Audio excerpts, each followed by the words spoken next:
Sunlight streams through my floor-to-ceiling windows, casting rainbow prisms across my bedroom walls from the crystal decorations the staff meticulously arranged last night. I trace my fingers over the invitation card on my nightstand, the thick cardstock embossed with golden script, promising a week at a beachfront villa worth more money than most people see in a lifetime. My heart flutters. Maybe this time will be different.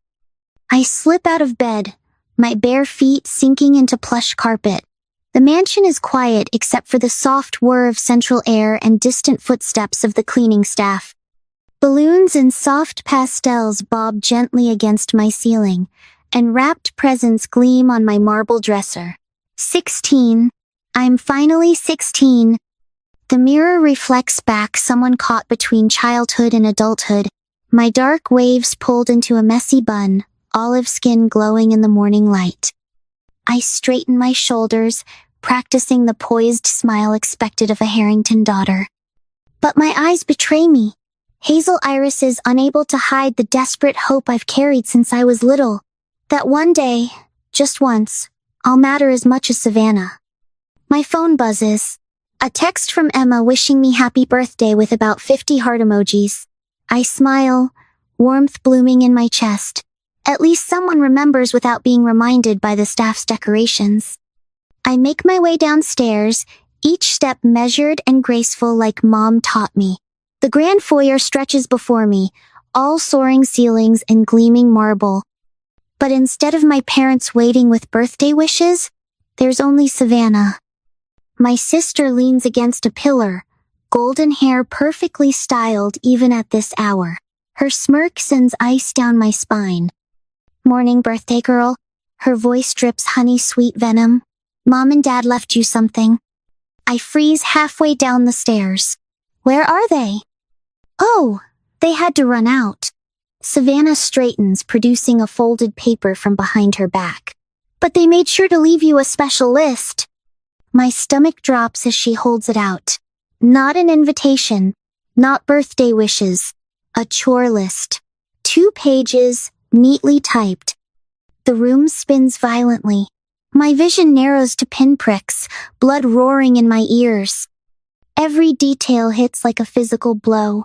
The tremble in my hands, the metallic taste of betrayal on my tongue, the way my chest constricts until I can barely breathe. The cheerful birthday music playing softly through hidden speakers becomes a mocking soundtrack to my humiliation. What is this? My voice comes out raw, unfamiliar. What does it look like? Savannah rolls her eyes. Someone has to make sure everything's perfect for the party. Mom and Dad trust you to handle it. Just hours ago, I'd been floating on cloud 9. The memory crashes over me, sitting cross-legged on my bed last night, carefully reading every word of the villa invitation. I'd already packed my favorite sundress, the new swimsuit I'd been saving. Mom had smiled, actually smiled, when she handed me the envelope, and Dad had mentioned something about family bonding. I'd been so sure this birthday would be different, so certain they'd finally see me. But the villa, the words stick in my throat. Savannah's smile widens. Oh, honey, did you really think they meant you were invited? That's for the family vacation next week. You know, for people who actually deserve it. My fingers grip the banister so hard my knuckles turn white. Years of being the afterthought, the burden, the imperfect daughter crash through me. But beneath the familiar pain, something else stirs. Something that makes my jaw clench and my spine straighten. I stare at my reflection in the marble floor, barely recognizing myself. The perfect, polite daughter they've tried to mold me into. The girl who accepts scraps with a smile. The sister who steps aside, so Savannah can shine.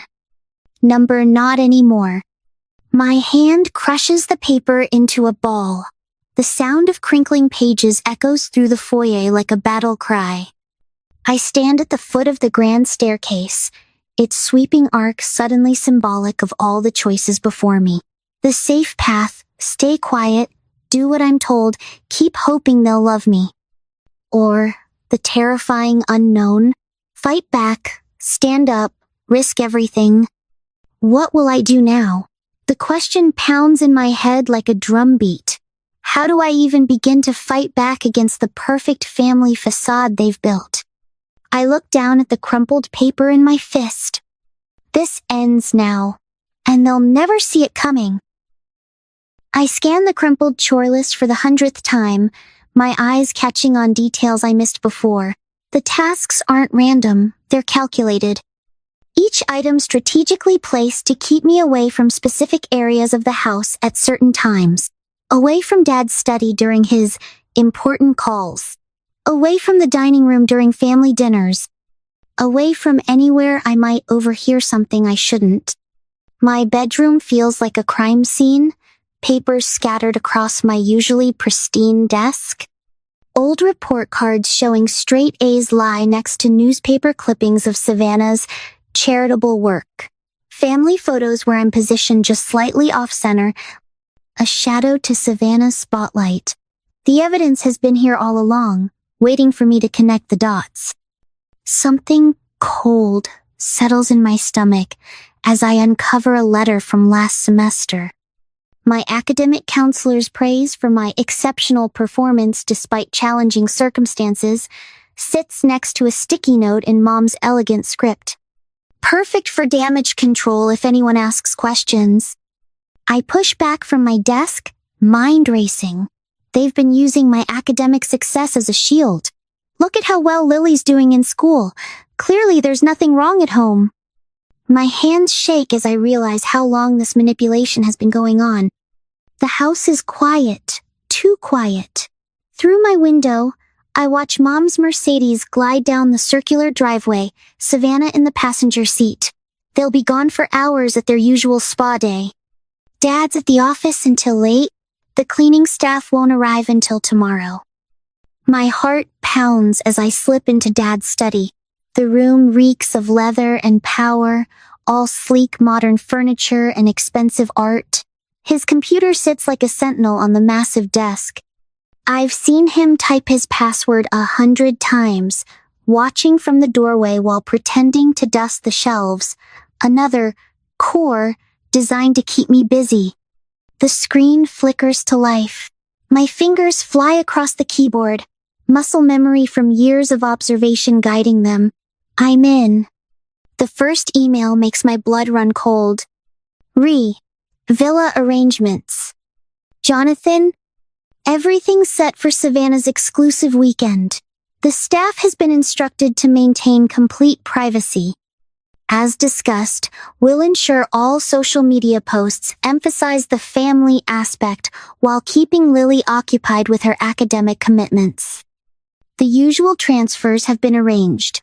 $20,000 for Savannah's shopping and activities, plus the standard coverage for any impromptu expenses. I dig deeper, hands trembling but determined. Each document reveals another layer of betrayal. Savannah's monthly allowance could fund a semester of college. Meanwhile, my education fund sits untouched, a bargaining chip they hold over my head. A video file catches my eye. I plug in my earbuds, careful not to make a sound. The girls' grades are our best defense. Dad's voice fills my ears, clinical and cold. As long as Lily maintains her academic performance, no one will question our methods. It's a small price to pay for maintaining the family's reputation. Mom's laugh, sharp as breaking glass. And she's so eager to please. Really, it's almost too easy. The recording continues, but I can't breathe. Their voices swirl around me, years of manipulation condensed into cruel sound bites. Every sacrifice I made, every moment I pushed myself to be perfect, it was all just part of their scheme. Lily! I nearly jump out of my skin. Emma stands in the doorway, concern etched across her face. She must have used her spare key, the one I gave her for emergencies. I got your text, she whispers, closing the door softly behind her. What did you find? I pull out the earbud, my voice barely a whisper. Everything. Come look.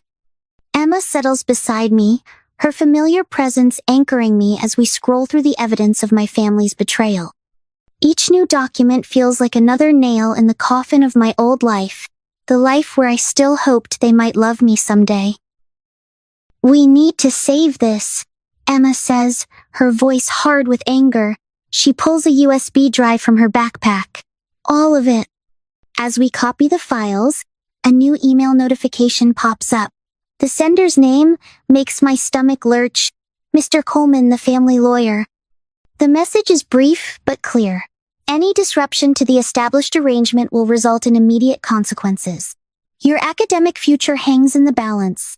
Choose wisely. I meet Emma's eyes, seeing my own anger reflected back. They think they can keep controlling me with threats. She squeezes my hand. "They don't know who you really are. Not yet." The USB drive blinks as it finishes copying. In my pocket, my phone buzzes with another threatening email. But for the first time, I feel something stronger than fear. They built their perfect family facade on my silence. Time to show them how loud I can be. The mansion's library door creaks as I push it open. Savannah lounges on the leather sofa, phone in hand, perfectly positioned to catch the afternoon light streaming through floor-to-ceiling windows. "Done with your little investigation?" Her smirk doesn't quite hide the tension in her shoulders. "Daddy's study is off limits, you know that." Drop the act. My voice comes out stronger than I expect. "I found the emails, the recordings, everything." "And?" She examines her manicured nails. "What exactly do you think you can do about it? Mr. Richards has handled far worse scandals than a jealous little sister." The name hits like a slap. Mr. Richards, Dad's mentor, the family's image consultant, the man who's been engineering my isolation for years. "I never wanted to hurt you, Lily." Savannah's voice drips false sympathy. "But you have to understand, there's a natural order to things. Some people are meant to shine. Others." She waves her hand dismissively. "Well, you've always been good at staying in your lane." My phone buzzes again. A text from Mr. Hernandez, my AP literature teacher. "Want to discuss your last essay. Important opportunity. My classroom, 7:30 tomorrow." A moment later, another message. This one from Aunt Caroline, Mom's estranged sister. "Heard about the birthday celebration. We need to talk. I've been there." I look back at Savannah, still lounging like a cat in her sunbeam. She has no idea how many cracks are forming in her perfect world. "You're right about one thing," I say, turning to leave. "I am good at staying in my lane. But maybe it's time to change lanes altogether." Her laughter follows me out, but it sounds hollow now. Empty, like everything else in this house. Emma waits in my room, the USB drive clutched in her hand like a lifeline. "Ready?" I nod, pulling up the draft of the email I've prepared. Just a small taste of the evidence, enough to make waves at Dad's next investor meeting. My finger hovers over the send button. "They'll try to stop you," Emma warns. "Let them try." I hit send. This is just the beginning. "Did you see what that Harrington girl posted?" The whispers follow me through the mansion's marble corridors, each one a tiny needle under my skin. So ungrateful. After everything her parents have done, I keep my head high, clutching my phone where another carefully crafted social media post from Savannah glows on the screen. This one shows her lounging by our infinity pool, caption gushing about family love and gratitude. The comment section overflows with sympathy for her poor Savannah, dealing with such a difficult sister. Mr. Richards, Dad's closest business partner, watches me from across the foyer. His eyes hold the same patronizing concern I've seen directed at unstable investors right before Dad cuts them loose. When he pulls out his phone, I know another piece of the smear campaign is about to drop. I retreat to my sanctuary in the East Wing, my fingers trembling as I unlock the door. This room, with its floor-to-ceiling windows overlooking the Atlantic, is the one place they haven't tainted. Yet, the leather-bound journal on my desk calls to me. I filled half its pages since my birthday disaster 3 weeks ago, each entry a brick in the foundation of my rebellion. Today's page starts like the others. Dear future self. But something feels different. The words flow faster, sharper. They think isolation will break me. They don't understand that being alone is exactly what I needed. Every fake smile, every condescending pat on the head, it was all preparation. Training for this moment. I close the journal and pull up the meditation app Emma recommended. As my breathing steadies, I study my reflection in the window. Mom's constant criticism echoes. Stand straighter, smile wider, be more like your sister. But now I see what she couldn't. Strength in my olive skin, fire in my hazel eyes, power in the set of my jaw.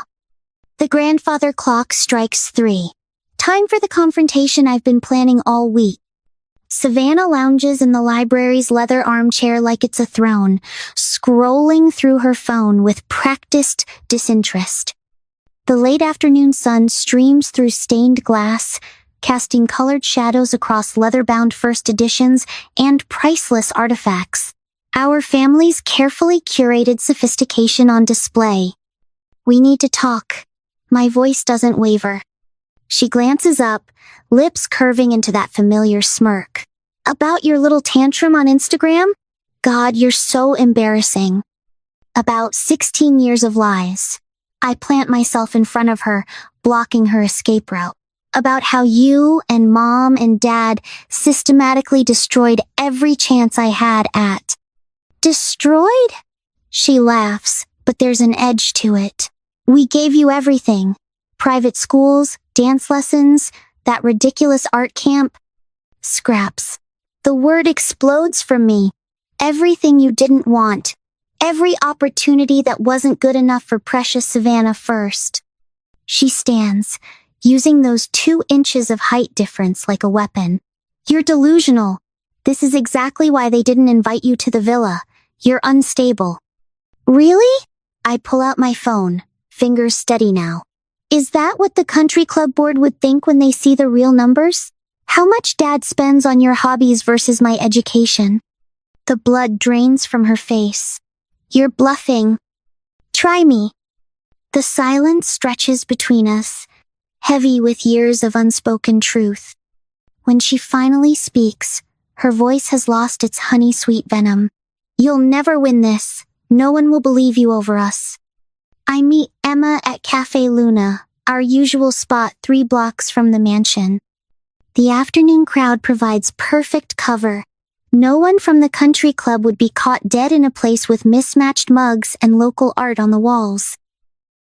I brought backup, Emma says, nodding toward a corner booth. Mr. Hernandez, my AP literature teacher, sits with his worn leather briefcase. Next to him, Aunt Caroline's familiar silver hair catches the sunlight. My throat tightens. You all came. Of course we did. Emma squeezes my hand. We've got the documentation you asked for. Mr. H pulled your attendance records. And the emails about family emergencies during exam weeks? He adds quietly. Aunt Caroline slides a manila envelope across the table. Bank statements. Your father's not as careful with his passwords as he thinks. The garden lights flicker on as sunset approaches, casting a warm glow over the carefully arranged chairs. I adjust the projector screen one last time, heart pounding as cars pull up to the mansion's side entrance. Board members, business partners, people whose opinions matter to Jonathan Harrington. Quite the setup, Mr. Richards says, pausing at the garden's entrance. His smile doesn't reach his eyes, though I'm not sure what could be so important it requires all of us here on such short notice. I mirror his fake smile. You'll see. The presentation is brutal in its simplicity. Bank statements, email threads, a timeline of coincidences that shows a clear pattern of sabotage. With each slide, the whispers grow louder. By the time I show the comparison of educational investments, hundreds of thousands for Savannah's prestigious programs versus the bare minimum for mine, even Mr. Richards has lost his condescending smile. Later, I walk along Miami Beach, letting the waves wash away the day's tension. Each step feels lighter, freer. The ocean breeze carries away 16 years of doubt and shame, replacing them with something stronger, certainty. My phone buzzes with messages from Emma and Aunt Caroline, time for our late-night strategy session. But as I turn to leave, something stops me. A moment of perfect clarity, standing between sea and sky. They thought they could break me. Instead, they taught me how to fight back. The study is dark when I return, perfect for what comes next. Emma's voice comes through my earbuds, steady and sure as we review the plan. Aunt Caroline's encrypted messages light up my screen with tactical suggestions. Tomorrow's surprise party will be anything but celebratory, at least for them. I reach for Dad's desk drawer, searching for his spare laptop charger, when my fingers brush something unexpected. A USB drive unmarked and dusty. Probably forgotten. My laptop whirs to life, the USB's contents loading slowly. A video file, then another, and another. My hand flies to my mouth as the first recording plays. Dad's voice, clinical and cold. Of course we can't let her take the scholarship. It would overshadow Savannah's achievements. No. We'll handle Lily's academic future our way. Mom's laugh, sharp as broken glass. She'll understand someday. It's all for the family's best interest. I sit in the dark, letting their words wash over me. Each confession more damning than the last. My hands don't shake as I copy the files. They never thought I'd find this. They never thought I'd fight back. That was their biggest mistake of all. My living room transforms into a war room before my eyes. 3 monitors glow in the dimness, their screens reflecting off the polished marble floors of our Miami Beach mansion. Evidence binders line the oak shelves where Mom's precious Fabergé collection once perched. The irony doesn't escape me, her symbols of wealth now replaced by proof of their corruption. Emma hunches over one of the laptops, her fingers flying across the keyboard as she sets up the encrypted live stream. All systems are ready, she murmurs, pushing her glasses up. You sure about this, Lily? I trace my finger along the timeline sketched on our whiteboard. Each beat of my plan marked in precise detail. Maps of the mansion grounds and printed emails cover the walls like wallpaper, a tapestry of betrayal waiting to be exposed. I've never been more sure of anything. The surprise celebration event I've orchestrated is already in full swing downstairs. Crystal glasses clink and fake laughter echoes through the halls. Every detail has been meticulously planned. From the strategic placement of evidence displays to the careful guest list of Dad's most influential business contacts. My phone vibrates. Another text from Dad's business partner asking if I'll reconsider my rash actions. I delete it without reading further. They still think I'm the same quiet girl they could push around. Their mistake. The security feed shows Savannah preening in front of a mirror in the foyer, rehearsing her speech one last time. Her golden hair catches the light from the chandeliers, perfect as always. But there's a tremor in her hands as she smooths her designer dress. Live streams picking up viewers, Emma says, eyes locked on the metrics climbing across her screen.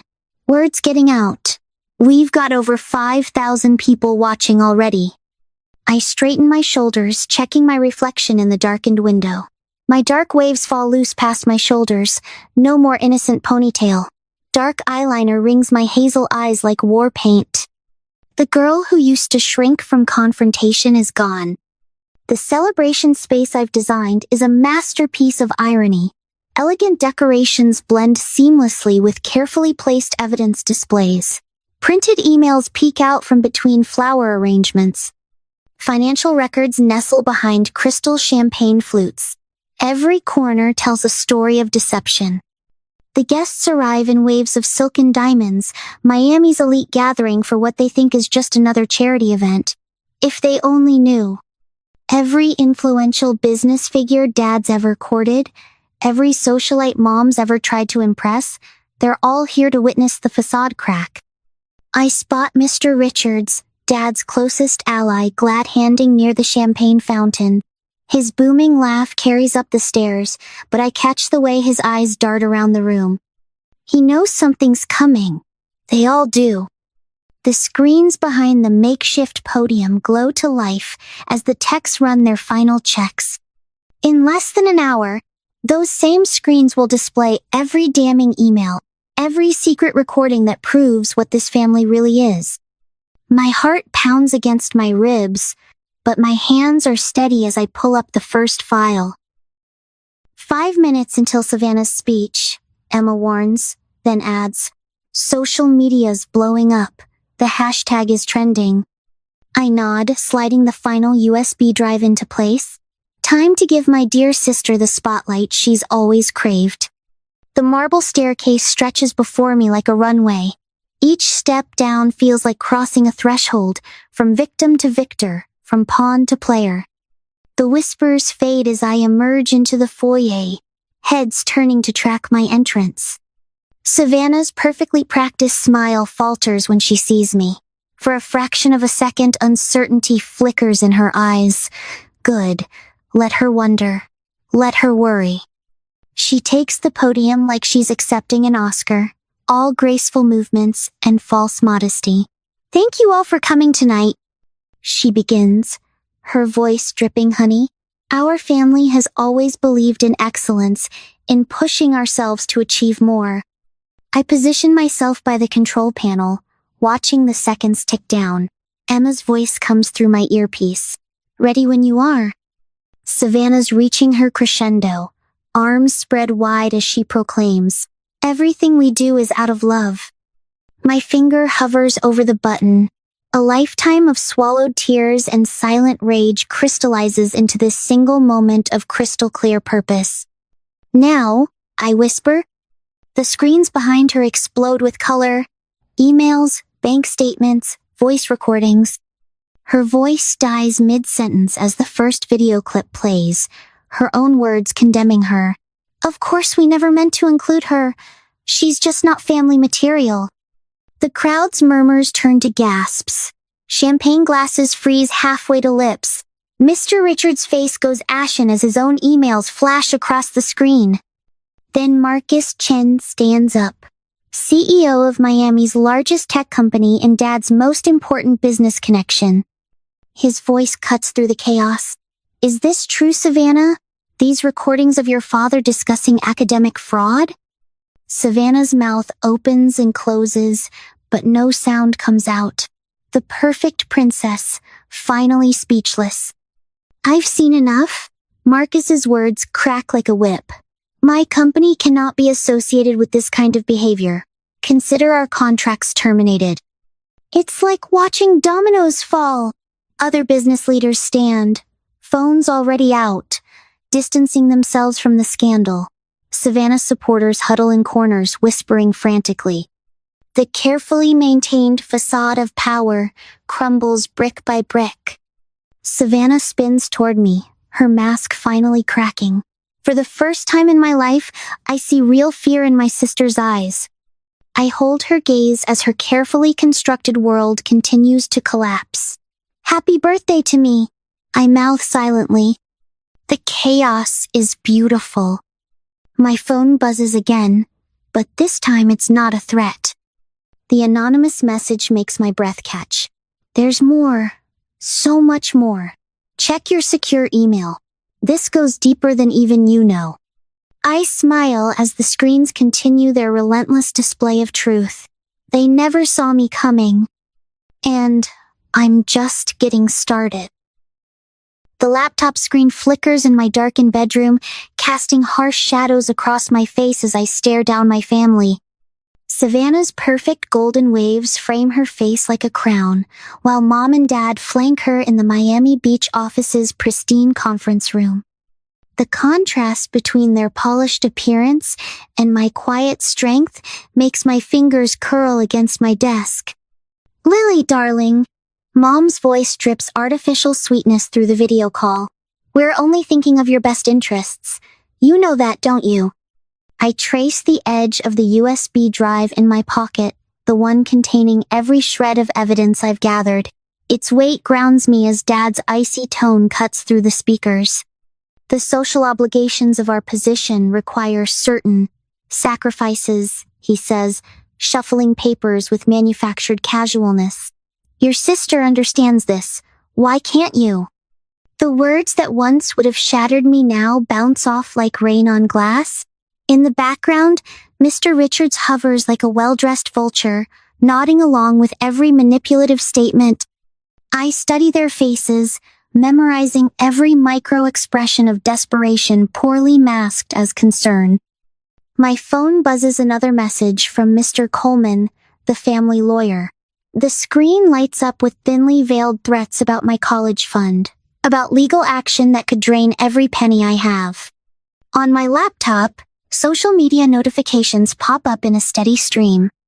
Influencers in my father's pocket are already spinning their narrative, painting me as an ungrateful daughter, a troubled teen seeking attention. I close my eyes, letting their words wash over me. When I open them again, my voice comes out steady, clear as a bell. Are you finished? The question lands like a slap. Savannah's perfectly maintained smile cracks just slightly at the edges. Because I am, I continue, each word deliberate as a chess move. I'm finished with the manipulation, the lies, all of it. I pull up the convention center's webpage on my second monitor, confirming tomorrow's setup. The venue's modern architecture and state-of-the-art audiovisual system will serve my purposes perfectly. Every major media outlet in Miami has confirmed their attendance. My fingers hover over the keyboard, ready to unleash years of meticulously gathered evidence. You have no idea what you're doing, Savannah snaps, her composure finally slipping. You'll destroy everything we've built. A small smile tugs at my lips. No, I know exactly what I'm doing. For the first time in my life, I'm seeing everything clearly. The convention center's main hall stretches before me the next morning, its soaring glass ceiling letting in streams of Miami sunlight. Rows of chairs fill with journalists, business leaders, and activist groups. The energy in the room crackles like lightning before a storm. I adjust my dark blazer armor for the battle ahead and step onto the stage. The massive screen behind me illuminates with the first piece of evidence. A time-stamped email thread revealing the systematic financial exploitation, each word highlighted in damning clarity. For years, I begin, my voice carrying through the perfect acoustics, I believed I was the problem. That if I just tried harder, achieved more, became perfect maybe, then I'd be worthy of my family's love. The evidence unfolds like a masterpiece. Recorded conversations, bank statements, meticulously documented patterns of manipulation. Each piece is authenticated, each revelation more damning than the last. The live stream counter ticks up exponentially as viewers pour in from across the country. My hands don't shake as I pull up document after document. The timestamps flash across the screen, every manipulation, every lie, every moment they chose Savannah over me caught in pristine digital clarity. The audience's gasps punctuate each revelation like a Greek chorus of justice. Alexander Thompson rises from his front row seat, his silver hair catching the spotlight. As a business leader in this community, his voice booms through the hall. I am appalled by this breach of trust. The Harringtons have exploited not just their daughter, but the very principles of family and integrity we hold dear. Dr. Cynthia Morales steps forward next, her legal credentials displayed prominently on the screen. What we're seeing here isn't just emotional manipulation, it's a calculated pattern of financial exploitation and educational fund mismanagement. Social media explodes. Number Justice for Lily trends nationwide as clips from my presentation go viral. The live chat floods with support messages and similar stories. Emma stands in the wings, tears streaming down her face as she captures everything on her phone. The final confrontation unfolds on live television 3 days later. The studio lights burn hot against my skin as I face my family one last time. Savannah's perfect mask has cracked completely, showing the scared girl beneath all that polished veneer. Mom's hands tremble around her designer handbag. Dad can't quite meet my eyes. You want to know the real reason I'm doing this? My voice carries through the hushed studio. Not for revenge, not even for justice. I'm doing this so that every other 16-year-old girl trapped in a gilded cage knows she has the power to break free. Later that night, in the quiet safety of my new room at the Parkers' house, my phone lights up with an encrypted message. The sender is anonymous, but the content makes my heart race. Harrington Family Foundation meeting the 15th of June. Full audio recording available. There's more to the story than anyone knows. Are you ready to hear it? I stare at the message for a long moment, my finger hovering over the screen. Sometimes, I realize freedom isn't just about breaking chains, it's about choosing which battles are worth fighting next. Morning light streams through gauzy curtains, casting gentle shadows across photographs that line the walls of my new home. Not the cold marble and gilt frames of the Harrington mansion, but real moments captured in time. Emma and I at the beach, the Parkers' Sunday dinner, my first speaking engagement at the youth center. Each image tells a story of healing, of choosing something better than the perfection my parents demanded. I trace my fingers along the windowsill, feeling the warmth of sunlight on my skin. The Parkers' modest Miami suburb feels more like home than 16 years in that mansion ever did. Here, the walls don't echo with manipulation and mockery. Here, I can breathe. The memory hits without warning. That birthday morning standing frozen at the bottom of that grand staircase, Savannah's smirk as she handed me that list. My hands start to tremble, but I force myself to stay present, using the grounding techniques my therapist taught me. The hardwood floor solid beneath my feet. The scent of vanilla from Mrs. Parker's morning baking. The distant sound of lawnmowers and children playing. I am not that girl anymore. Moving to my desk by the window, I open my journal, not the leather-bound diary my mother insisted on, but a simple spiral notebook filled with messy thoughts and honest fears. The morning pages have become my ritual, a daily reminder that my voice matters. Emma's text buzzes through. Community center's packed. Get here soon. At the center, the energy hits me as soon as I push through the double doors. Dozens of teens and young adults mill around the meeting space, which has been transformed with bright banners and fairy lights. Breaking Free Together spans the back wall in bold letters. Jordan spots me from across the room and rushes over, her eyes bright with nervous excitement. I can't believe how many people came, she whispers, clutching her note cards. What if I mess up my speech? I squeeze her hand. Just tell your truth. That's all any of us can do. The room quiets as Emma takes the microphone. Welcome to our first Breaking Free celebration, she announces. Today, we're honoring every person here who's had the courage to choose themselves. One by one, people step up to share their stories. A boy who escaped his father's emotional abuse. A girl who stood up to her controlling grandparents. With each story, heads nod in recognition. Tears flow. Healing happens in real time. When Jordan takes the stage, her voice shakes at first, but grows stronger with each word. I watch from the back, remembering how lost she looked that first day she came to group. Now she stands tall, owning her story, helping others own theirs. Back home that evening, I stand before my full-length mirror, really seeing myself. The confident set of my shoulders, the clear, steady gaze. No more desperate need for approval in my eyes. You did it, I whisper to my reflection. You chose yourself. You broke free. And now you're helping others do the same.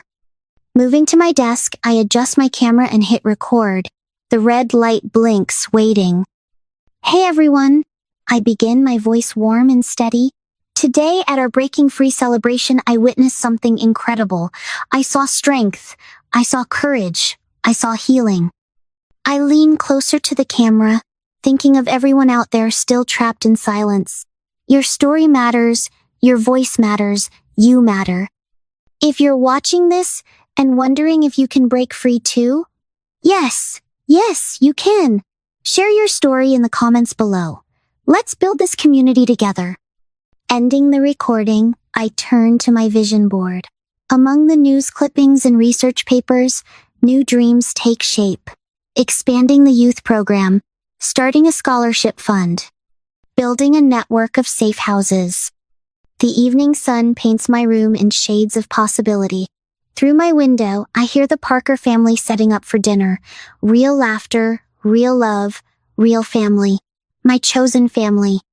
Not the perfect daughter, not the family disappointment, just Lily. Finally, powerfully, unequivocally me.